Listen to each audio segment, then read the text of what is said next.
My name is Samuel Shropshire. I'm an American citizen living in Saudi Arabia. I came here in November 2011, not knowing anything about Islam or the Prophet Muhammad, peace be upon him. Most of what I had heard was extremely negative. In America, our news channels boosted their on-air ratings by regularly sensationalizing breaking news of terrorism. Every 30 minutes, one witnessed horrific scenes of bombings and bloodshed and murder, often one Muslim group fighting against another Muslim group. As killings and beheadings took place, there were always the shouts of Allahu Akbar, Allahu Akbar, God is great. I was invited here to Saudi Arabia by Safi Kaskas to work on what was known as the Q Project. Dr. Kaskas wanted to produce a new, easy-to-read American translation for the next generation of young Americans. Since I could not read or speak Arabic, I wasn't doing any translation work. I was simply invited here to check the English to make certain that this new interpretation of the Quran was easily understood. My work, of course, required that I read the Quran over and over again. Well, as you can imagine, having no knowledge of Islam, I had hundreds and hundreds of questions. I was shocked as I read to find that Jesus, peace be upon him, was often mentioned in the Quran. Jesus was presented as one of the greatest prophets. And even the story of the virgin birth was mentioned there. Many of the miracles that Jesus had done, I found them in the Quran. There were even a couple of Jesus miracles mentioned in the Quran that were not mentioned in the Bible. Evenings were mostly spent alone in a bedroom that had been set up for me in Dr. Safi's office. At night, I would stand on the balcony of that building and I would look across a very busy boulevard to a mosque. And I would hear the calls to prayer. I would see men and women coming to the mosque and leaving the mosque. Children were playing football in the mosque parking lot. Except for the minaret, it appeared to me to look like a typical Christian church in America. My heart longed to be in that mosque. I felt compelled by God to go there. A few months later, I got up the courage to walk down the street and to knock on the door of Taqwa Mosque. Now, nobody knocks on the door of a mosque. Normally, they just open the door and they walk right in. But I was not sure how I'd be received, so I stood there knocking until someone came to the door. That person simply said, "May I help you?" I said, "My name is Samuel. I'm a Christian from the United States. Is it okay if I come inside?" And that man, Shafiq Zubair, who was the caller to prayer, he reached out and he hugged me and he said, "Of course, come in." I sat in the back of the mosque during prayer times for 3 days. I didn't understand what was going on. I saw men standing, bowing, putting their heads to the floor as the Imam led them in prayer. I had little knowledge about what was happening, but I felt God's presence in that mosque.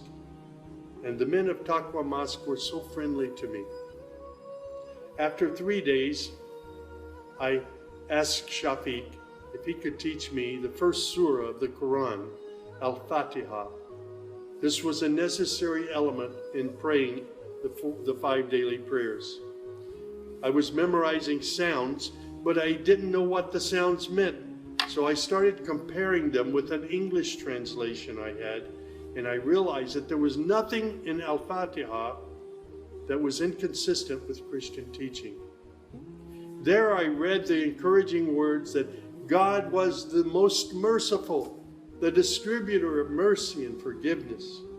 My heart was being strangely touched by the words of the Quran and the love displayed by the men of Taqwa Mosque. Dr. Sadiq Malki would later drive me to the Islamic Education Foundation in Al-Hamra, neighborhood of Jeddah, where I said Al-Shahada. According to Islam, we're all equal. There's none above another. There are scholars, but their role is educational. As for the relationship with God, it's personal, it's direct. The faith itself is simple and clear. It's summed up in just 6 points. There is one true God who is unlike any other being. He is neither born nor does he give birth.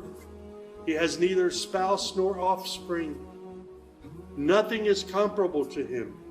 He's all-powerful. He knows everything perfectly. He is the most merciful. Secondly, a belief in angels who are indeed the servants of God. They obey God's bidding and they do whatever they're commanded to do.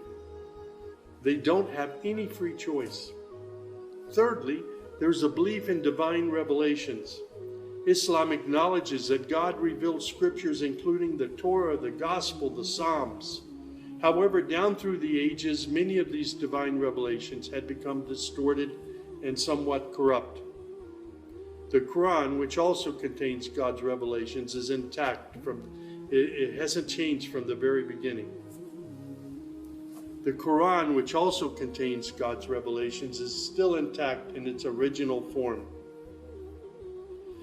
Fourthly, there's a belief that in all earlier prophets and God's messengers, not just Muhammad.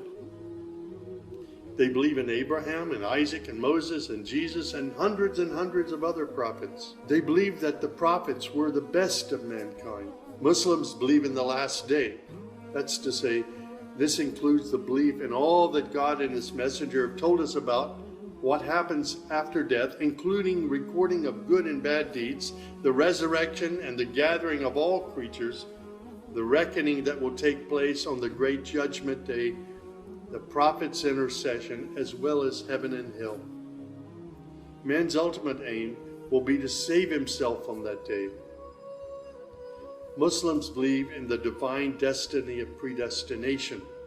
Whatever God wills is certain to take place, and what he has not willed will never take place. This present life is a test for man, and man should endeavor to pass this test. These tenets of faith appeared to me entirely consistent with human nature. And then I asked, how can one become a Muslim? My search showed me that one needs to fulfill 5 specific duties, which are called the pillars of Islam. These are: first, a declaration to believe and to say verbally, I witness that there is no other deity other than God, and that Muhammad, along with all the other prophets, is God's messenger. Prayer is an important part of a Muslim's life. Muslims seek to maintain the 5 daily prayers. These are spread out over the day and night. Thirdly, there's the zakat.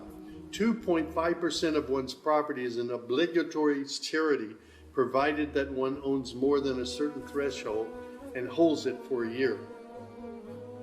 Then there's fasting. Fasting is an important part of the Muslim's life.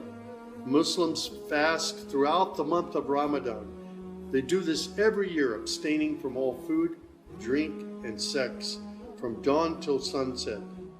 One must also refrain from futile arguments and quarrels and forbidden things. The month provides a unique spiritual uplift for all Muslims. Then there is the pilgrimage or Hajj. This is performed in Mecca and its surrounding areas. It's a duty to fulfill this pilgrimage once during one's lifetime, provided that one is physically and financially capable of doing so. People often ask me, Sam, how did you become a Muslim? In the church was a library, and in that library were children's books. One of the books my mother got over and over again was called The God of Abraham.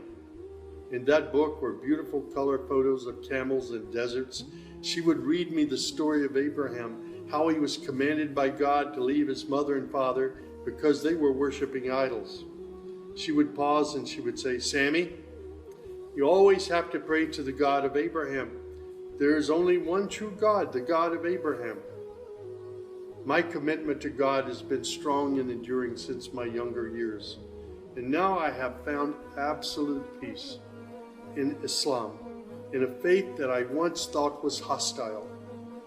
I found friendship and hope amongst a fraternity of other Muslim brothers and sisters. I have found a family of believers.